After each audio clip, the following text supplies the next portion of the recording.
Nu vil vi vise, hvordan man indstiller en Malm R4 Medium på ergonomisk vis. Allerførst, der skal vi have indstillet sædedybden, som vi gør her på venstre side.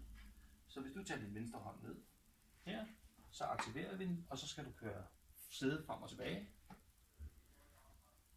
Ja.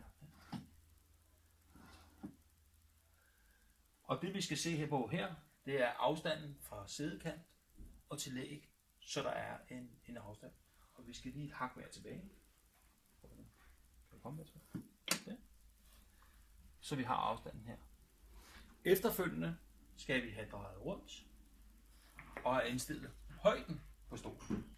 Så hvis du tager fat i det runde håndtag hernede og justerer det, hiver op og kommer ned der, og så kommer ud med benene i 90 grader.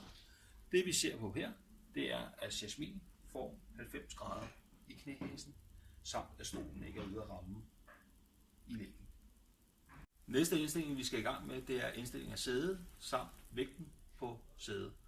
Så Jasmin, hvis du vil tage fat i første flade håndtag her på siden og løfte helt op, så bliver håndtaget op, og Jasmin kan vippe frem og tilbage. Det vi ser på her, det er vinklen fra hoften og frem til knæet. Og når Jasmin er i den vinkel, hun gerne vil være, ergonomisk, så vipper hun håndtaget ned.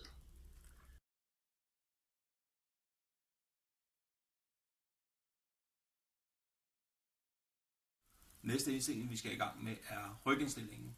Rygindstillingen foregår på 2 måder, og første indstilling, vi skal i gang med, er højden på ryggen. Så det jeg gør nu, det er, at Jasmin læner sig en næse fremad. Når man kører ryggen op, og helt ned har man 0 stillet ryggen. Så kører man den op via hakkene, og hvis Jasmin sætter sig tilbage nu, så vil man kunne se, at svaret på ryggen og støtten går ind i lænden. Anden indstilling af ryggen er vinklen på ryggen. Og Jasmin, du skal med den højre hånd få fat på det bagerste håndtag. Når du hiver op i det, så skal du lade det blive op. Lad ryggen køre lidt fremad, så vil sædet følge med. Læn bagover, til du finder den ønskede vinkel. Når du slipper håndtaget, låser stolen med ryggen, ligegyldigt i hvilken position der.